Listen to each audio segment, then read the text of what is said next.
الحمد للہ رب العالمین والصلاة والسلام علی سید الانبیاء والمرسلین وعلی آلہ واصحابہ واہل بیتہ اجمعین، اما بعد فاعوذ باللہ من الشیطان الرجیم، بسم اللہ الرحمن الرحیم، ان اللہ وملائکتہ یصلون علی النبی یا ایہا الذین آمنوا صلوا علیہ وسلموا تسلیما۔ الصلاۃ والسلام علیک یا سیدی یا رسول اللہ وعلى آلك وأصحابك يا سيدي يا حبيب الله، الصلاة والسلام عليك يا سيدي يا نبي الله وعلى آلك وأصحابك يا سيدي يا نور الله۔ جمعۃ المبارک کے دن پڑھے جانے والے وظائف میں آپ کو پڑھاتا ہوں، آپ پڑھیے اور ڈھیروں ثواب کمائیے۔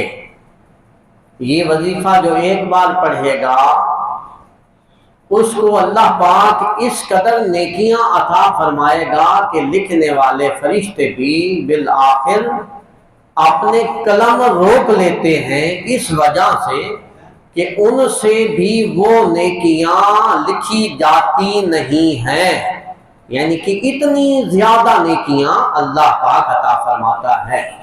تو پڑھیے، اللہم یا رب لک الحمد کما ینبغی لجلال وجہک ولعظیم سلطانک۔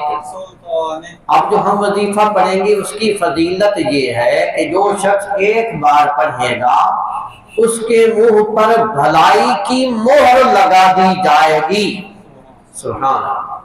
سبحانک اللہم وبحمدک لا الہ الا انت استغفرک واتوب الیک۔ اب ہم جو وظیفہ پڑھیں گے اس کی فضیلت یہ ہے کہ فرمایا گیا کلمتان خفیفتان علی اللسان ثقیلتان فی المیزان حبیبتان الی الرحمن۔ دو کلمات ایسے ہیں جو اللہ تبارک و تعالی کے بارگاہ میں اس قدر مقبول ہیں کہ اگر ان کو میزان اعمال میں رکھا جائے تو سب سے زیادہ وزنی ہوں گے اور بولنے میں بہت آسان ہے، اور دونوں کلمات اللہ پاک نے اپنے محبوب بنا رکھے ہیں۔ تو آقا سے عرض کیا گیا وہ کیا ہیں؟ تو میرے آقا نے فرمایا وہ یہ ہیں، سبحان اللہ وبحمدہ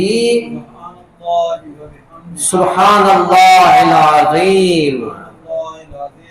اب ہم ایک استغفار پڑھیں گے جس کی فضیلت یہ ہے کہ جو شخص ایک مرتبہ پڑھے گا اگر سمندر کی جھاگ کے برابر بھی اس کے گناہ ہوئے تو اللہ تبارک و تعالی اس کے گناہوں کو معاف فرما دے گا۔ استغفر اللہ الذی لا الہ الا هو علیہ توکلت وہو رب العرش العظیم۔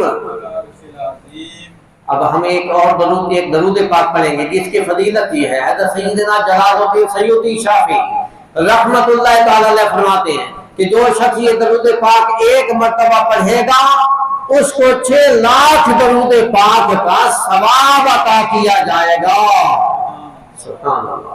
اللہم صلی علی سیدنا و مولانا محمد عدد ما فی علم اللہ صلاۃ دائمۃ بدوام ملک اللہ۔ ایک اور درود پاک ہم پڑھیں گے جس کی فضیلت یہ ہے کہ اگر ایک مرتبہ کوئی پڑھے 70 ملائکہ 1000 دن تک اس کے نامہ اعمال میں مسلسل نیکیاں لکھتے رہیں گے۔ سبحان اللہ. جزاللہ عنا سیدنا و مولانا محمدن ما ہوا اہلہ. ایک اور درود پاک ہم پڑھیں گے. اگر کوئی کھڑے کھڑے پڑھے گا تو بیٹھنے سے پہلے، اور اگر بیٹھے بیٹھے پڑھے گا تو کھڑے ہونے سے پہلے اس کے گناہ معاف کر دیے جائیں گے. سبحان اللہ. اللہم صلی علی سیدنا و مولانا محمد وعلی آلہ وسلم. جزاکم اللہ خیرا کثیرا. الحمدللہ تعالی جمعۃ المبارک کی سعادت پانے کے لیے ہم سب یہاں اکٹھے ہو رہے ہیں.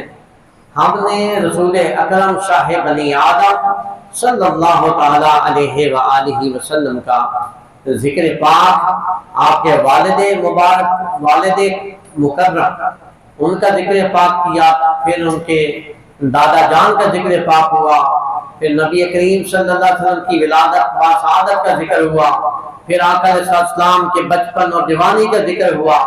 آج ہم نبی کریم صلی اللہ تعالی علیہ وآلہ وسلم کے اس دور کا ذکر کریں گے کہ میرے آقا علیہ السلام کا حضرت خدیجہ الکبریٰ رضی اللہ تعالی عنہا کے ساتھ نکاح کس طرح ہوا.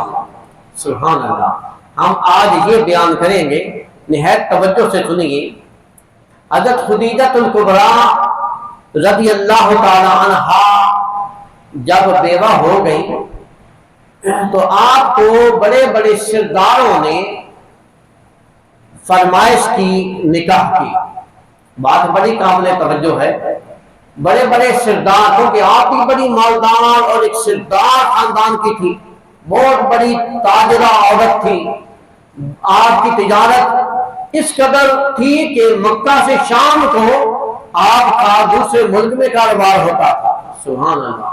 اتنی امیر ترین خاتون کہ جن کا مکہ سے تجارتی قافلہ سامان لے کے شام کو جاتا اور شام میں جا کے آپ کی تجارت ہوتی، پھر وہاں سے سامان مکہ کو آتا. آپ کی تجارت یوں سمجھے کہ ایک ملک سے دوسرے ملکوں کو ہوتی تھی. اتنی بڑی تجارت اس دور کے اندر. تو آپ کو بڑے بڑے سرداروں نے لیٹر بھیجے اور فرمائشیں کی، مگر آپ نے کسی کی فرمائش کو قبول نہ کیا. وجہ کیا تھا؟ سبحان اللہ. مکہ میں اس دور میں ایک میلہ لگتا تھا. یہ بات بڑی ہی قابل توجہ ہے جو میں آپ کو بتانے لگا. مکہ مکرمہ میں اس وقت ایک میلہ لگا کرتا تھا، عورتوں کا میلہ، جس میں مکہ کی سردار عورتیں اور عوام الناس اکٹھی ہوتی تھی. ایک میلہ لگتا تھا. اس میلے میں ایک مجمع لگا ہوا تھا. اس مجمع کے اندر ایک خیمہ تھا. اس خیمے میں سرداران قریش کی خواتین بیٹھی تھی. اتنے میں اس مجمع میں ایک یہودی راہب اپنی کتابیں اٹھائے ہوئے داخل ہوا.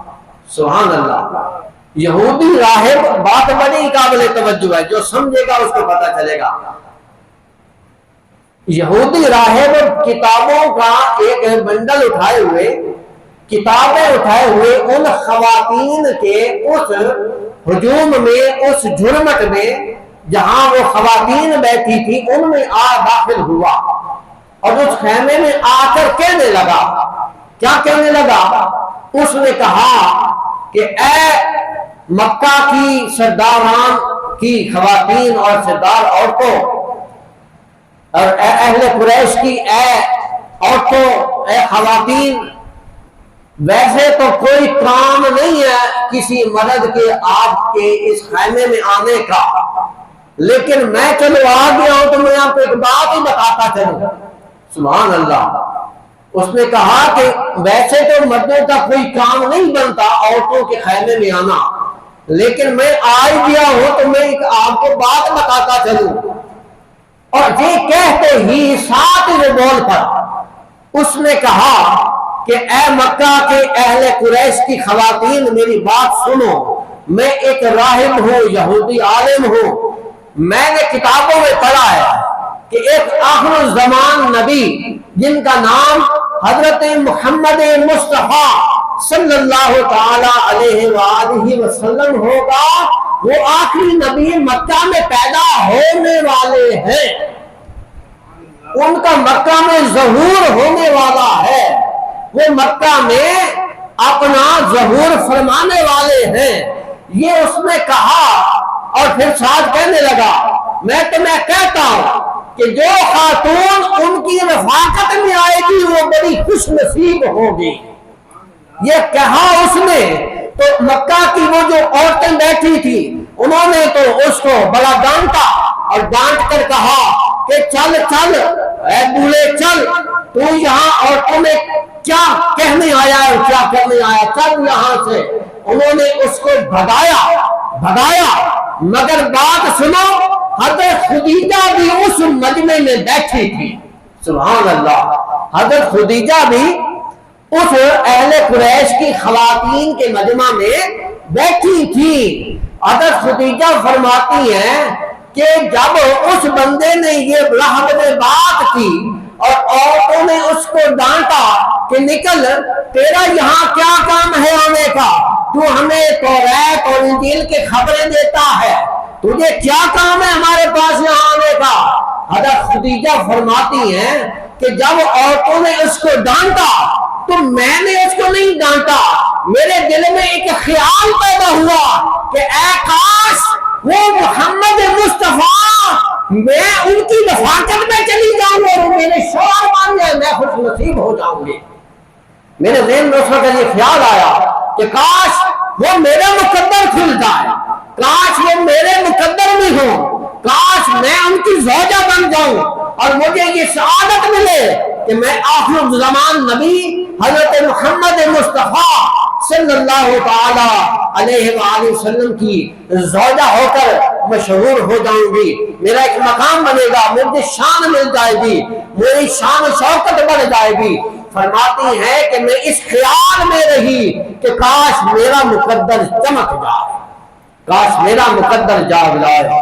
تو یہ خیال حضرت خدیجہ کے ذہن میں بیٹھا ہوا تھا کہ جب نبی کریم صلی اللہ علیہ وسلم کی شہرت مکہ میں ہونے لگی، آپ کا بچپنا ہوا، جوانی ہوئی، مکہ میں شہرت ہونے لگی، مکہ میں شہرت ہونے لگی، مشہوری ہو گئی کہ یہ بچہ، یہ نوجوان جس کا نام محمد بن عبداللہ صلی اللہ علیہ وآلہ وسلم ہے، یہ بڑی پاکیزگی والا ہے، یہ بڑی طہارت والا ہے، یہ بڑی سادگی والا ہے، یہ بڑا صادق و امین ہے، یہ بڑے اللہ کے، یہ بڑے ہی پیارے ہیں، بڑے ہی نیک ہیں، یہ بڑے ہی پیارے ہیں، بڑے ہی اچھے ہیں، ان کا کردار بہت اچھا ہے، ان کی گفتار بہت اچھی ہے، ان کی گفتگو بہت اچھی ہے، ان کا کلام بہت اچھا ہے، یہ بڑے ہی پیارے ہیں، یہ بڑے ہی سونے ہیں، یہ بڑے ہی اچھے ہیں۔ آپ کی شہرت پورے مکہ میں ہونے لگی، یہ خبریں شہرت کی حضرت خدیجہ تک بھی پہنچنے لگی۔ حضرت خدیجہ سنتی تھی کہ محمد بن عبداللہ یہ بڑے پیارے ہیں، بڑے نیک ہیں، بڑے لائق ہیں، بڑے اچھے ہیں، بڑے ہی اچھے ہیں، کردار کے اچھے ہیں، کمالات کے اچھے ہیں، بڑی ہی خوبیوں والے ہیں۔ تو آپ کا خیال تھا کہ میں کسی طرح اس نوجوان کی زوجہ بن جاؤں، اور مجھے لگتا یہ ہے کہ یہ محمد بن عبداللہ جو ہے یہی ہو سکتا ہے آخری نبی ہو جائے۔ سبحان اللہ، یہی ہو سکتا ہے آخری نبی ہو، کیونکہ مکہ میں ان سے بڑھ کے اور کوئی نیک شخص نہیں ہے، ان سے بڑھ کے کوئی لائق نہیں ہے، ان سے بڑھ کے کوئی اچھا نہیں ہے، ان سے بڑھ کے کوئی پیارا نہیں ہے، ان سے بڑھ کے کوئی کمالات والا نہیں ہے، ان سے بڑھ کے کوئی خوبیوں والا نہیں ہے، ان کے اوصاف بڑے ہیں، ان کے کمالات بڑے ہیں، یہ بڑے ہی پیارے ہیں۔ تو حضرت خدیجہ نے یہ خیال ذہن میں رکھا، آپ نے تمام سرداروں کی طرف سے آئی ہوئی فرمائشوں کو آپ نے ٹھکرا دیا، اور ذہن میں خیال پیدا ہوا کہ مجھے لگتا یوں ہے کہ یہ حضرت عبداللہ رضی اللہ تعالیٰ عنہ کے بیٹے جن کا نام محمد ہے، لگتا ہے یہی آخری نبی ہونے والے ہیں، یہی آخری نبی ہونے کا اعلان فرمانے والے ہیں۔ آپ نے اس خیال پر اپنی خادمہ کو بھیجا۔ مکہ میں قحط پڑ گیا، بات بڑی ہی قابل توجہ ہے، مکہ میں قحط پڑ گیا، لوگ تنگ ہو گئے روزی سے۔ حضرت ابو طالب نے حضور نبی کریم صلی اللہ علیہ وآلہ وسلم سے کہا کہ اے پیارے بھتیجے، میں آپ کو مشورہ دیتا ہوں کہ آپ کسی سردار کا مال لے کے اب شام چلے جائیں، اور کچھ مزدوری ہمیں بھی مقصد مل جائے گی، ہمارا بھی خرچہ جو اچھا ہو جائے گا، چل جائے گا۔ نبی کریم علیہ السلام نے کیا جواب میں فرمایا؟ فرمایا چاچا جان، میں کسی سے جا کر نہیں کہوں گا کہ میں تمہارا مال بیچ آتا ہوں۔ سبحان اللہ، میں کسی کو جا کر نہیں کہوں گا کہ میں تمہارا مال شام کے ملک لے جاتا ہوں، بیچ آتا ہوں۔ اتنے میں ابھی باتیں ہو ہی رہی تھی یا دوسرے دن کی بات، بہرحال حضرت خدیجہ نے اپنی خادمہ کو بھیجا، اور وہ نبی کریم صلی اللہ علیہ وآلہ وسلم کے پاس آئی، اور خادمہ نے آ کر کہا کہ اے محمد صلی اللہ علیہ وآلہ وسلم بن عبداللہ، حضرت خدیجہ اپنا سامان شام بھیجنا چاہتی ہیں۔ ان کا ارادہ اور خیال یہ ہے کہ آپ ان کا مال لے کر شام جائیں، آپ اس تجارت کی ذمہ داری آپ اٹھائیں۔ تو نبی کریم صلی اللہ علیہ وآلہ وسلم نے ان سے فرمایا کہ ٹھیک ہے، اگر وہ خود کہتے ہیں تو میں پھر چلا جاتا ہوں، اگر ان کی ہے ان کی خواہش کہ میں ان کا مال بیچا تو میں چلا جاتا ہوں۔ خیر معاملہ طے ہو گیا، بات چیت طے ہو گئی۔ یہ وہ خدیجہ الکبریٰ میں جن کی بات کر رہا ہوں، یہ اتنی امیر عورت، میں کروڑ پتی کہوں یا ارب پتی کہوں یہ بھی لفظ کم ہے، ان کے کئی کم و بیش 20 سے زیادہ تو ان کی نوکرانیاں تھیں، اور درجنوں کے حساب ان کے زر خرید غلام تھے جو ان کا مال اٹھا کر ملکوں میں لے جاتے تھے بیچنے کے لیے، ادھر ادھر شہروں میں بیچنے کے لیے، درجنوں کے حساب ان کے زر خرید غلام، اور کم و بیش 20 سے زیادہ ان کی تو نوکرانیاں تھیں جو کام کرنے والی تھی، اور ہر طرف مال ہی مال، تجارت۔ حضرت خدیجہ کا مال حضور علیہ السلام نے قبول کر لیا، قبول فرمایا چلو میں لے جاتا ہوں۔ حضرت خدیجہ نے میسرہ نامی اپنا غلام ساتھ بھیجا، یہ بات تو ساری بڑی توجہ والی ہے، میسرہ کو ساتھ بھیجا اپنے غلام کو، اور میسرہ کو اس نے ایک بات سمجھائی، اس نے کہا میسرہ میں تجھے اس لیے ساتھ بھیج رہی ہوں، تم نے ان کا سارے راستے میں دیکھنا ہے کہ یہ کس کمال کے نوجوان ہیں، اس بندے کی خوبیاں اور کمالات یہ صرف تم نے نوٹ کرنے ہیں، میں تمہیں اس لیے بھیج رہی ہوں کہ تم ساتھ جاؤ، مال تو بیچنا ہی بیچنا ہے، مگر ان کے جو راستے میں خصائص اور کمالات وہ تم نے نوٹ کرنے ہیں، مجھے آ کر بتانا ہے۔ سبحان اللہ۔ اور میں تجھے کہتی ہوں کہ جس طرح تم میرا غلام ہے، ان کا بھی تم نے غلام بن کے رہنا ہے، اور ہر راستے میں ان کا تم نے خیال رکھنا ہے، اور جس طرح تجھے حکم کرے تم نے آگے وہ آنا ہی کرنا ہے، ان کا حکم ماننا ہے، تسلیم کرنا ہے۔ میں تمہیں بھیج رہی ہوں۔ میسرے کو ساتھ بھیجا، میسرہ ساتھ چلا گیا، حضور علیہ السلام کے ساتھ جب گیا تو میسرہ تھوڑی منزل دور گیا ہی ہے کہ میسرہ دل میں کہنے لگا خدیجہ تم نے میرے ذمہ جو کام لگایا ہے وہ کام تو بڑا اعلیٰ ہے، یہ تو ہستی بھی بڑی برکت والی ہے، ان کے ساتھ تو جو بھی ملے گا وہ ان کا غلام بن جائے گا، ان کی صحبت میں جو بھی آئے گا وہ ان کا دیوانہ ہو جائے گا۔ میسرہ کہتا ہے ہم چلے، دھوپ تھی، سبحان اللہ، ساری دھوپ تھی، سارا قافلہ درجنوں کے ساتھ لوگوں کا، سینکڑوں کے ساتھ اونٹ ہیں، اور بہت سارے تاجر ہیں، قافلہ جا رہا ہے، سارا قافلہ دھوپ میں جا رہا ہے، دھوپ بڑی سخت پڑ رہی ہے۔ میسرہ کہتا ہے میں نے کیا دیکھا کہ جب دھوپ آئی تو ایک بادل کا ٹکڑا آیا، ہم سارے دھوپ میں تھے، اس بادل کے ٹکڑے نے آ کے حضرت محمد مصطفیٰ پر سایہ کر لیا۔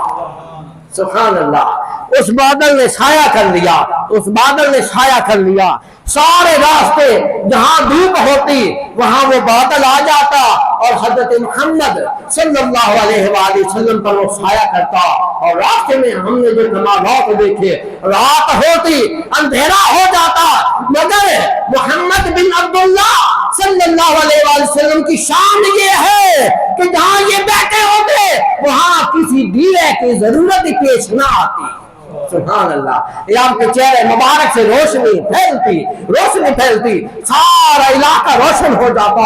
پھر چلتے چلتے بڑے کمالات راستے میں دیکھے، ایک راہب راستے میں ملا، ایک غار سے نکل آیا، قافلے کا ٹھہراؤ ہوا، اس راہب نے کہا کہ اے میسرے کو جانتا تھا کہ میں ہر وقت راستے سے آنا جانا تھا، راہب نے کہا میسرہ مجھے یہ بتاؤ کہ یہ شخص جو تمہارے ساتھ آیا ہے یہ کون ہے؟ میسر نے کہا میں جانتا ہوں یہ حضرت محمد بن عبداللہ ہیں، اور خدیجہ کلکبرا کا سامان لے کے ہم شام بیچنے جا رہے ہیں، ان کی ذمہ داری ہے، ان کی ہی نگرانی میں ہم جا رہے ہیں۔ تو اس راہب نے کیا کہا؟ انہوں نے کہا میسرہ تو ان کو جانتا نہیں ہے؟ ابھی اعلان نبوت نہیں ہوا، اس راہب نے کہا میسرہ تو ان کو جانتا نہیں ہے، یہ اس درخت کے نیچے آ کر بیٹھے ہیں نا، اس درخت کے نیچے اللہ کے نبی کے علاوہ کوئی بیٹھ سکتا نہیں ہے، یہ تو اللہ کے رسول ہیں، تو نہیں جانتا ان کو، ان کا خیال رکھنا، آگے جا رہے ان کا خیال رکھنا اور ڈھیر خیال رکھنا، میں تجھے کہہ رہا ہوں۔ اور راہب نے کہا اے کاش اس وقت تک میں زندہ رہوں کہ جب یہ محمد بن عبداللہ صلی اللہ علیہ وآلہ وسلم اعلان نبوت فرمائیں تو میں کلمہ پڑھ کے ان کی امت میں شامل ہو جاؤں، یہ میرے پر انعام ہو جائے۔ پھر شام پہنچ گئے، شام میں بہت ساری تجارت ہوئی، سبحان اللہ، بڑا لین دین ہوا، بڑا منافع ہوا، اور حضور صلی اللہ علیہ وسلم نے سچائی پر سودا کیا۔ دوسرے تاجر تھے، کوئی کچھ کہتا کوئی کچھ، ایک آیا سوداگر کہنے لگا اے نوجوان تو ان کا وہ جو بت ہے نا اور رات و منات اور ان کا، تو ان کی قسم اٹھا تو ہم تیرا مال اچھی قیمت پہ خرید لیں گے۔ میرے محمد نے فرمایا تم مجھے کس کی قسم کی بات کہتے ہو؟